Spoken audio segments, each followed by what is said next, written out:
Olá, eu sou Jaqueline Caldeira de Queiroz, sou terapeuta ocupacional, especialista em desenvolvimento infantil e em autismo.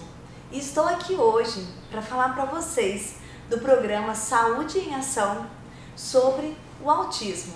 Chegamos no mês de abril e no dia 2 de abril é o dia onde se comemora a conscientização mundial do autismo, onde o mundo todo para um pouco para refletir sobre esse transtorno que tem sido tão comum no nosso dia. Então, primeiramente, nós precisamos definir o que é o autismo, né? Tantas pessoas falam sobre isso, e o que é? Bem, primeiro é importante a gente aprender que hoje a gente não se fala muito sobre autismo. A nomenclatura correta que nós usamos é o transtorno do espectro do autismo, ou transtorno do espectro autista. E é um transtorno do neurodesenvolvimento, onde nós observamos algumas características bem peculiares, bem importantes no desenvolvimento dessa criança.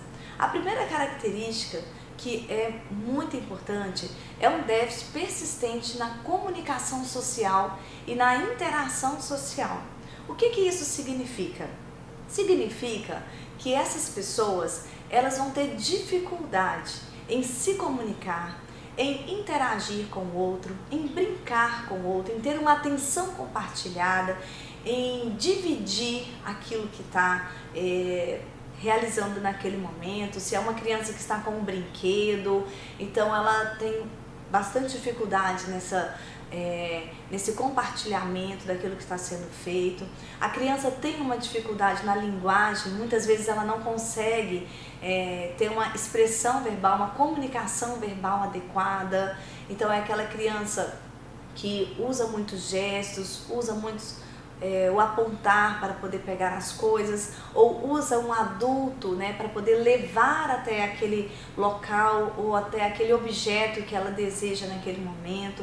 Então, esses déficits são bem característicos, né, desse transtorno. Outra característica muito importante também são os padrões restritos e repetitivos de comportamentos, atividades ou interesses. O que isso quer dizer? Muitas vezes as crianças apresentam estereotipias motoras, que são os balanços das mãos, os balanços do corpo, uma necessidade enorme dessa repetição de movimentos estereotipados. Muitas vezes essas crianças alinham os brinquedos ou alinham os objetos todos da mesma forma. Então ela pega todos os sapatos da casa e coloca um na frente do outro, ou todos os carrinhos. Então existe uma pobreza nesse brincar, não consegue explorar isso de outra forma. A criança às vezes tem uma adesão inflexível à rotina, a gente não consegue fazer muitas mudanças, então precisa sempre estabelecer aquela mesma rotina, aquele mesmo horário, aquilo que vai fazer, porque uma pequena mudança você gera um desconforto, gera crise muito intensa nessa pessoa, né, ou na criança. Muitas vezes também essa criança tem interesses fixos, então ela está sempre com aquele objeto e ela não abre mão daquilo, ela precisa daquilo como se aquilo trouxesse uma segurança, como se aquilo fosse parte da vestimenta, fosse parte do corpo da criança, e ela não consegue se desprender de determinados objetos. Às vezes também essas pessoas precisam cumprir rituais como sempre fazer o mesmo caminho, sempre seguir aquilo que foi estabelecido, e qualquer mudança pequena traz um desconforto muito grande. Muitas vezes também, isso é muito importante, essas pessoas apresentam uma hiperreatividade sensorial. O que significa hiperreatividade? A criança tem uma hiperresposta a qualquer estímulo sensorial. Então, muitas vezes, um barulho que pode ser super normal e super adaptável para uma pessoa, para aquela criança que tem o transtorno do espectro do autismo, é muito grande. Então, às vezes, a criança, ela tampa os ouvidos, ou às vezes ela fecha os olhos porque ela não suporta aquela luminosidade, que pode ser uma luminosidade super normal, né? para algumas pessoas, para ela é algo que irrita realmente e que traz essa hiperresposta. E às vezes um balanço é muito para uma criança. Então essa hiperresposta, ela é muito presente na maioria dos casos. E nós temos também a hiporreatividade, que seria essa hiporresposta aos estímulos sensoriais, onde a criança parece ser indiferente, ela parece que ela não sente dor, parece que ela bate o seu corpo, ela cai numa pedra, sangra, você vê ali que a pessoa era esperado que chorasse muito, mas a criança, ela é indiferente. É como se aquilo não estivesse trazendo toda aquela dor, né? Trazendo toda aquela resposta sensorial esperada. Então essas são características muito importantes do transtorno do espectro autismo. E uma pergunta que as pessoas sempre fazem para mim é: e aí, o que causa? O que acontece que realmente gerou todo esse transtorno, aconteceu tudo isso com a criança? Hoje a resposta que nós temos é que a maioria, cerca de 97 a 99%, é de origem hereditária ou genética, né? Nós não temos assim algo que a gente possa falar, olha, o que causou o transtorno do espectro do autismo foi isso, né? Mas quando nós vamos ler sobre os artigos, sobre as publicações, nós observamos que a maior causa está voltada para os fatores hereditários ou genéticos. Então eu gostaria de falar para vocês o quanto que é importante nós pensarmos nos sinais de alerta, né, que a criança às vezes pode ter e que nós precisamos pensar: será que essa criança tem um transtorno do espectro do autismo?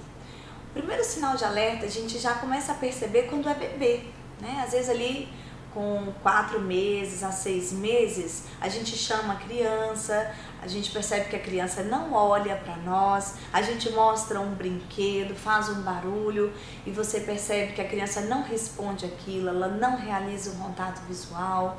Ou então aquela criança que chora muito a qualquer estímulo, né? Você vai trocar uma fralda, você vai dar um banho na criança e aquilo é algo assim extremamente difícil, desconfortável para a criança.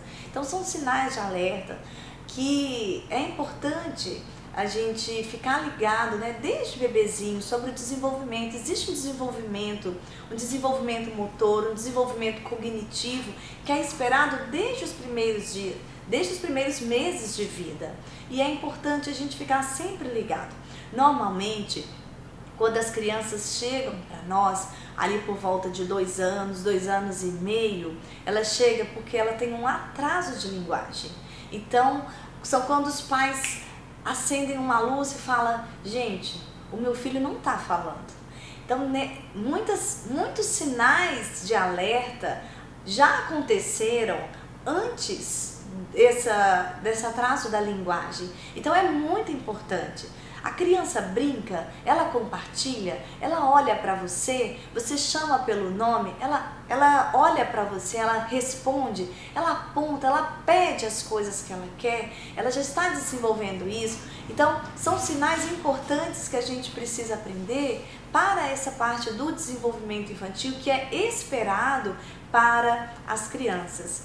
E aí é uma pergunta muito importante que eu gostaria de esclarecer aqui também, é que nem tudo é transtorno do espectro do autismo.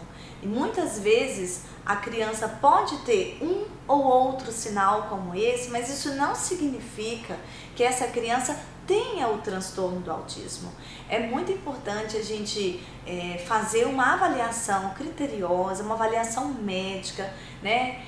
Com o pediatra, com o neuropediatra, para poder acompanhar o desenvolvimento dessa criança, o desenvolvimento motor e o desenvolvimento cognitivo dessa criança, para que, né, possa chegar ao diagnóstico final. Muitas vezes a família, ela assiste um vídeo e aí ela pensa: meu Deus, tudo isso que está falando meu filho tem, então quer dizer que meu filho tem autismo? Não, calma, né? A gente precisa avaliar outros critérios, né? Critérios de prematuridade, critérios de quais são os estímulos que essa criança recebe no dia a dia, o que essa criança faz, como que é a rotina dessa criança, porque muitas vezes a criança tem uma pobreza de estímulo no seu dia a dia e pode desenvolver vários desses sinais que eu estou colocando aqui para vocês. Então, é importante também a gente não dar o nome de transtorno do espectro do autismo para